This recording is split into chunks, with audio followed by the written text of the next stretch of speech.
What's going on, YouTube? Bear here, Bears Mix. Welcome to my channel.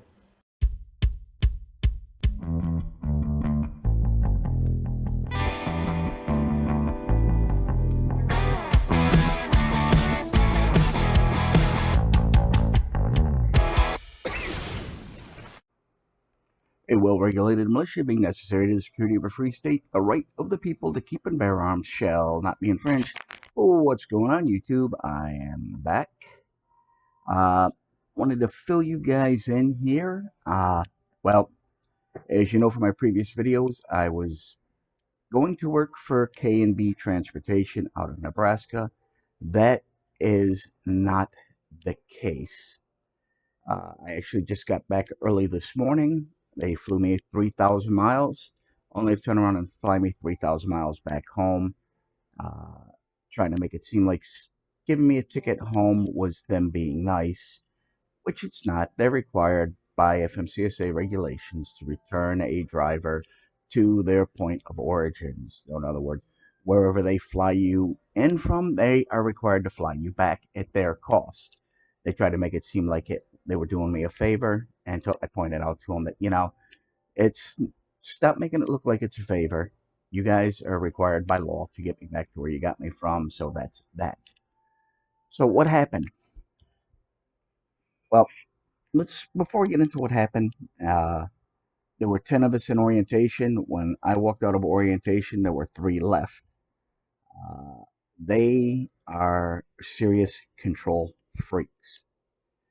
Now, when I put in the application with them, their advertisement said must have 12 months OTR within the last 3 years, which I do have.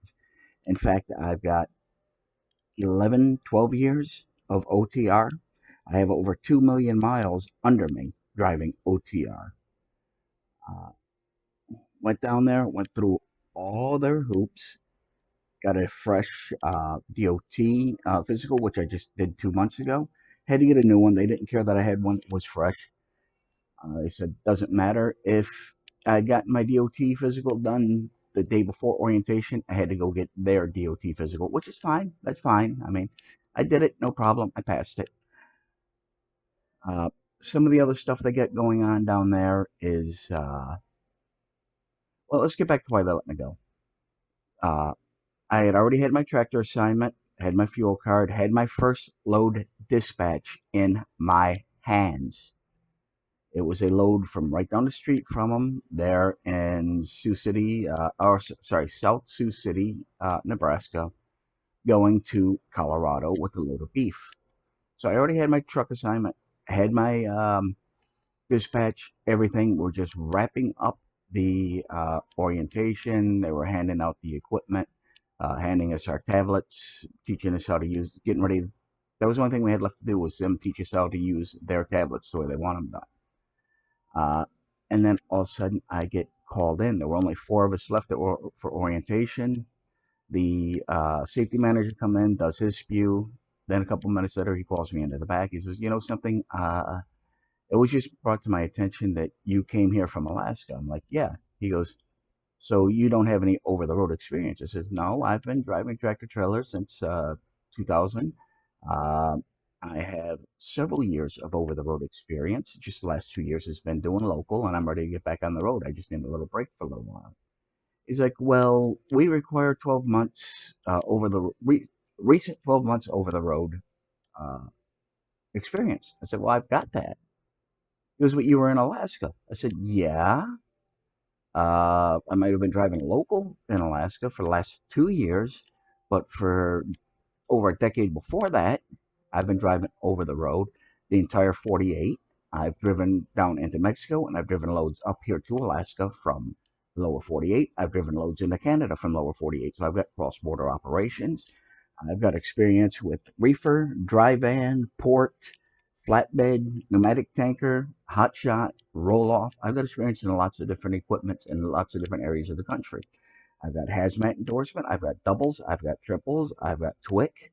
I've even got the G endorsement, which is for autonomous vehicles. Well, I should say I had the G endorsement at one point, uh, which is a very rare endorsement to have.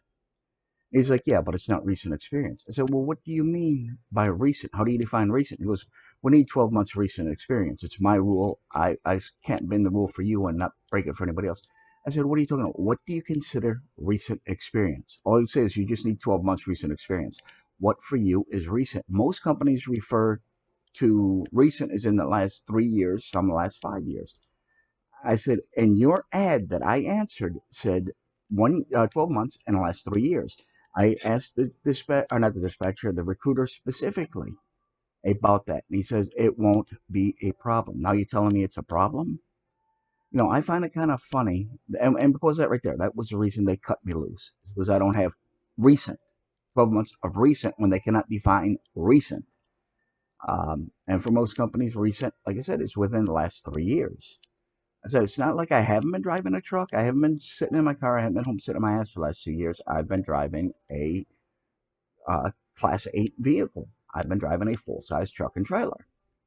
I have the experience. I said, driving up there in Alaska is a lot different than it is driving down here in the lower 48. Everything you go through in the lower 48 over the road, we go through here in a short distance between the aggressive driving, the city driving, the highway driving, the mountainous driving. We've got it all here. He didn't want to hear it. All he knew is I didn't have 12 recent months when he could not define recent. I don't know, guys. Oh, yeah, that was the reason they cut me loose and sent me back here. And he was making a big deal out of having to send me all the way back to Alaska. And they asked me during class, they asked everybody where they were from, trying to decide whether they were going to be taking their trucks home with them during their 10-day vacations or they were bringing them back to Nebraska. And when he got to me, he turns around and said, oh, you're from Alaska. So, yeah, I'm definitely going to be having to buy you a ticket each way, huh? I said, yes, you are. I said, but I'm not planning on staying out just for the minimum 2 months at a time. I'll stay out 3 or 4 months at a time and then go home for 10, 15 days and come back. And he was happy to hear that, the one guy. This guy here didn't want to hear it. Uh, he is an absolute control freak. He was talking about a new system that he just implemented that he brought in called, what was it, eSmart, where they take full control of your tractor. All the trucks are governed to 65 miles an hour at both the pedal and cruise control. It's not like other companies where they give you that extra 2 or 3 miles an hour with the cruise control. They don't have the uh, overtake option where you pump the pedal twice and you can go about 5 miles an hour faster for the next like 15 minutes, so you can get around traffic, uh, get around the slower moving vehicles in front of you, like, who was it, Prime at 58 miles an hour. Uh, this new e-system they got in, they've got it in, he said, 20 trucks right now, and they were showing it on screen, the mapping of the trucks and how the geofencing was working. And he says by October, they plan on implementing this through all the trucks. This is something he saw, he liked, he brought in. He sets geofences like through major cities. Doesn't matter the speed limit in a major city, 65 miles an hour. They set up geofencing. When you get into those areas, your truck automatically slows down to 55 miles an hour, 10 miles an hour below the posted speed limit. And that's all they'll let you do through the city. So they want you impeding traffic. They want drivers getting the tickets for impeding traffic. Um, They can set it up so if you're driving into inclement weather, they can set up a geofence this side to this side of a certain area of a city, town, state, what have you, to reduce your truck speed to 45 miles an hour on the highway. Don't matter if the weather is clear in front of you. All they know is the weather report says that there was a possibility of severe weather in that area.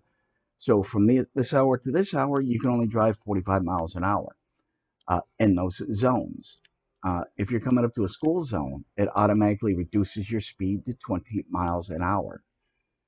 You can't, no matter what you do, your truck will not go over 20 miles an hour. They control the throttle speed on it. And if they decide they want to fire you and send a recovery team out to you, they'll watch and wait until you're stopped somewhere for your 10-hour break, your 30-minute break, what have you. They will set your truck's speed to zero, so you can't go anywhere. You can start the truck up, you can run the truck, you just cannot drive the truck, you cannot move the truck. So what if you're in the middle of a fuel island and they shut your truck off and it's going to be stuck there for the next couple of hours while they get a recovery team out there to you? Uh, This is stupid. It is unsafe in my professional opinion as a professional driver, decades of experience, millions of miles behind me, certified accident reconstructionist and accident investigator under my own private detective's license. This is dangerous. They want full control over everything you do.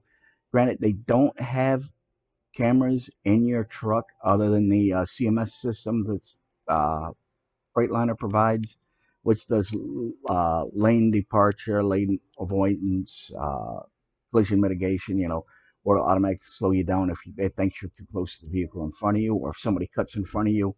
Even though it's not your fault, it's still going to trigger that camera. It's going to slow the truck down, and it's going to send them alert saying, hey, he just had a hard braking event.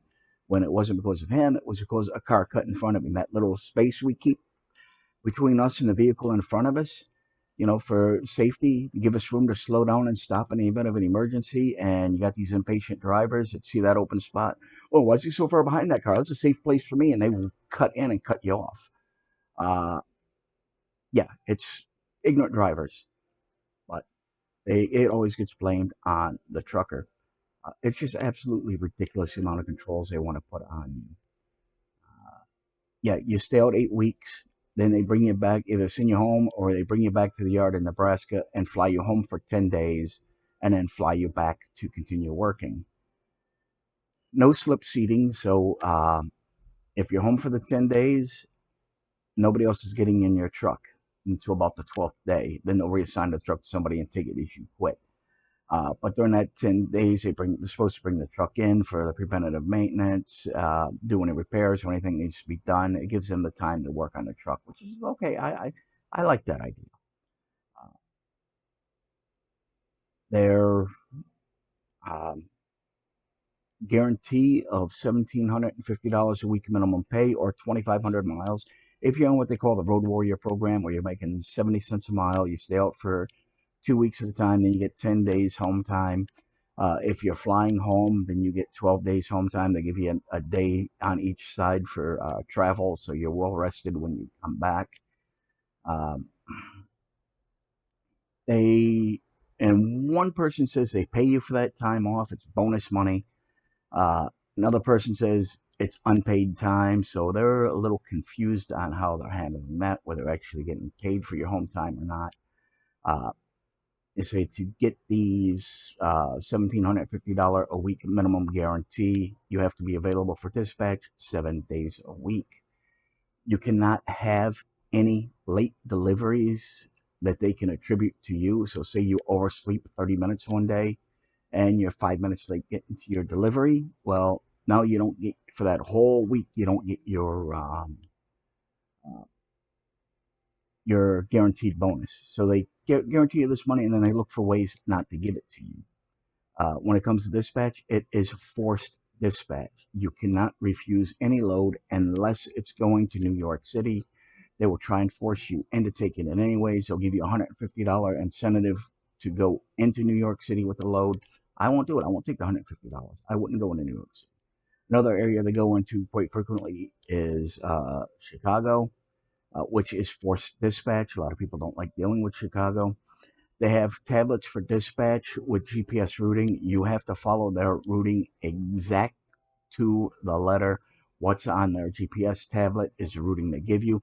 If you go off route for any reason, they charge you. One guy was talking about he got charged $500 to go off route, and he only went about 2 miles out of his way, so he says.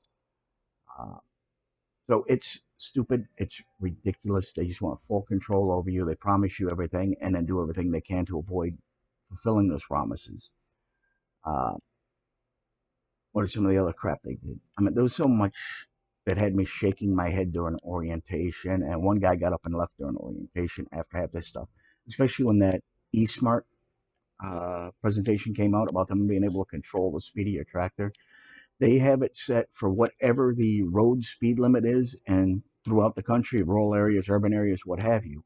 If the speed limit there is 35 miles an hour, your truck will not do more than 35 miles an hour. It won't give you 1 mile an hour over the posted speed limit. If you do a U-turn, their software detects it, and they'll zoom in and they'll look at it. If you're doing a U-turn on a public road or a main road or a highway or something, unless there was a cop standing there and had the road closed in front of you until you have to turn around and go back. Like on I-80, a lot of times during the winter months, you have like Wyoming will shut down the highway because of the roads. And the gates will come down, but they'll have the turnout there open, and all vehicles, including tractor trailers, have to turn around and go back, like in places like Wyoming, Laramie, or rather Cheyenne and Laramie, Wyoming, I should say, where often in the winter times you do get turned around on the highway. They will go and look at the history, the 511, the road report history for that area. And if it's not showing a road closure, they bring you back to the yard and they fire you. They don't want you doing U-turns, period. And I've talked to a driver that said, yeah, that is the case. That's why he was going home. He was on the shuttle I was taking with me back to Oklahoma to get, or Omaha rather, to get on the plane to fly home. Yeah, he just got fired because he made a U-turn. He said he missed his turn. He went up to a wide open area in the road where other vehicles were making U-turns at. It was a posted U-turn, and he made the U-turn there, and they brought him back and fired him over the U-turn, even though it was a legal, legitimate U-turn. Yeah, the controls they have and the monitoring systems they have on the trucks are so strict, so tight, they don't give you any room. Even for simple mistakes, they won't tolerate it. Even if it's something that's out of your control, something you absolutely have to do, they will still cut you loose for it. They say that it's a $1,500, well, actually $3,000 driver referral bonus is what they tell you at orientation. The recruiter said $500 driver recruitment bonus, referral bonus. They say the way it works is if you give them a driver referral, the driver makes it through orientation, gets out on the road. When they do their first week's pay, when they get their first week's paycheck, in your paycheck, you'll see a $1,500 driver referral bonus.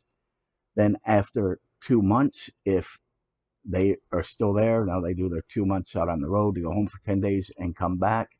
Once they get their first paycheck, when they come back, you'll get an additional $1,500 referral bonus. So they're saying, promising you 3,000 referral.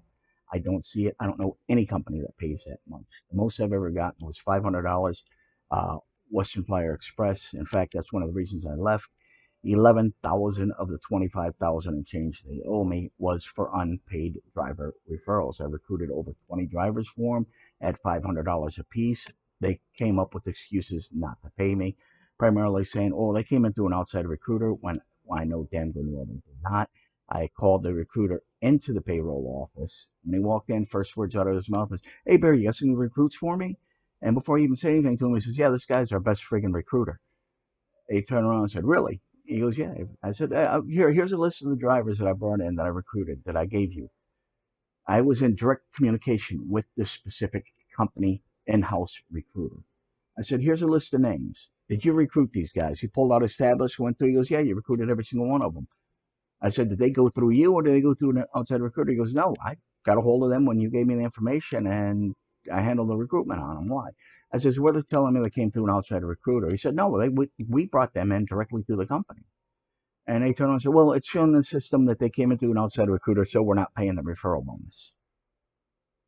Hello? You just admitted that we just had the guy come in that did the actual recruitment and hiring of these guys, who is a company recruiter, who confirmed to you that they came in through him, and you're still refusing to pay. Ay, Dios. I don't know, man. Uh, every company has its faults. That I used to sing the praises of Western Flyer Express all the time, but they're at the end when I'm seeing more and more stuff go wrong, the way they were treating drivers, the way they were not paying. I mean, that's why they got sued. That was that major class action lawsuit, which I've talked about in previous videos. But anyways, we're getting off that. We're getting off topic here. Back to K and B. I won't recommend K and B. And I find it funny that I had mentioned to one of the recruiters that because he said during the recruitment dispute, they came out and he said, yeah, we even have it set up where if you want your own referral link, your IntelliLink through the Pulse 10 Street application, which is who we apply through, uh, let me know. I will create a specific link just for you, so you would even be able to track your referrals. When they fill out the application through your link, it automatically tags you in it, and you get to follow their application process and see when they get hired, when they start. and when they come back, so you know when you're going to expect to get your payments. So I went and talked to the guy. He's like, "Yeah, well, I'm just curious, how are you going to recruit drivers?" I says, "Well, I have a YouTube channel, a Twitch channel. I have over 18,000 subscribers and followers on my YouTube channel. I have over 10,000 followers and subscribers on my Twitch channel. I've got thousands on my Twitter channel, and the majority of them are drivers, and a lot of them are looking for work. I've recruited for Western Flyer Express. I've recruited over 20 drivers in 2 years." And he's like, "Yeah, here, boom, boom, boom." He set me up the link right then and there. He asked me what my YouTube channel was. And I find it kind of funny that just moments, maybe 15 minutes after we had the conversation and he set the link up for me, that all of a sudden I'm getting the axe. They had no policies. They didn't talk about any policies and procedures when it comes to social media or talking about the company or anything like that. Although I haven't seen many videos out here on YouTube about not Western Flyer, K&B transportation put out by current drivers. There's a couple videos put out by the company themselves, but I don't see any drivers' videos up there. So I find it kind of odd too that right after they found out about this, they let me go. Hmm. But then again, they can't define recent, so who knows? They got me home as they were required, although it still cost me $100 out of my pocket when I got to Seattle for my layover. There was no seat assignment. They didn't book me a seat. And I had to pay an extra $100 to get a seat assignment, or I had to wait 2 more days layover there for a flight without seats. That had an open seat because coming from there to Alaska, the planes are always booked full. So I had to pay $100 to get a seat in the back of the plane, sandwiched in between two people. It was only a 3.5 hour flight, but still, that's not the point. It cost me $100 out of my pocket, and I sent them a message, and we'll see if I hear from them. I said, "Hey, it cost me another $100 out of my pocket to get a ticket from Seattle to Anchorage because you guys didn't book me a seat. I had to do it as a change seat because there were no seats booked for me. On these flights, you have to choose your seats. They didn't choose a seat for me. So we'll see if they reimburse me for that. I am not holding my breath. Uh, Now, they say there's no orientation pay, no sign on bonus. They give you money, but they don't consider it that. They give you a $100 gift card when you leave orientation. So you can stop at Walmart and get some food for your truck to get you going on the road. Which they did give me that already before they let me go. Uh, in fact, they gave me two of them because they let me go. They gave me a second one. Ooh. They give you a $150 travel allowance to fly down there in case you got to buy an extra bag or something, or you got to pay to put your bag, check your bag in, which I ended up doing. It ended up costing me $75 both ways to check one of my bags. Uh, but if I'd gotten hired, they would have paid me $150 for that for travel allowance, so that would have been nice, anyways. They give you a $400 sign-on. They don't call it a sign-on bonus, but technically it's a sign-on bonus. So basically, they give you $650. $150 for coming in to orientation. They give you $400 for your first load, and they give you $100 for a Walmart gift card to get you started and get you going on the road to stock your truck up. So there is that. But the way they talk to you at orientation and talk to you through the whole process, very rude, very condescending. Um, Even during the driving test and the backing test, I scored the highest out of everybody that was there for my orientation. They do score you, they give you a number score. I got the highest score on both sides of all 10 drivers that went through it. One driver didn't even survive the uh, driving road test. He got sent home right after that. So I don't know what happened. He was in the truck behind me. Don't know what happened, but they sent him home right after the road test. Uh, no, I don't know. Didn't get a chance to talk to him, so I don't know why he went home. There was one guy there. He's an immigrant from Haitian. He has his U.S. citizenship. Uh, there was a little bit of a communication issue there. They had to keep telling him a couple times how to do certain things, and he was having trouble grasping it because, well, English isn't his first language. And next thing you know, he was gone. They sent him home. He was gone. And it seemed like it was just because it was either racially motivated or it was because of the language barrier. Yes, FMCSA does require that drivers read, write, and speak English fluently enough to be able to assist investigators and inspectors on roadside inspections if there's an accident or they go to speak with law enforcement or things like that. This guy, he was borderline. They ended up sending him home. Don't know exactly why, but it seemed like it was because of the language barrier a little bit. Seemed like a nice enough guy, but hey, who am I to say? I don't know what his background is, what his past is. I just know what mine is and what my experience is and what my references were. And apparently, 2 million miles over the road was not enough for him. Uh, my wide range of experience and expertise in different types of equipment wasn't enough for him. All they cared about was I didn't have 12 recent months, but yet they cannot define recent. Like I said before, most companies define recent as the last 12 months. All right, guys, I'm going to clip it there. It's about 30 minutes long, right about where I wanted to keep this talking head video for you. Uh, yeah, I'm going to go. It's 8:20 at night right now. It's 2020, so I got just enough time to make it to the store and do some shopping. I haven't eaten anything today.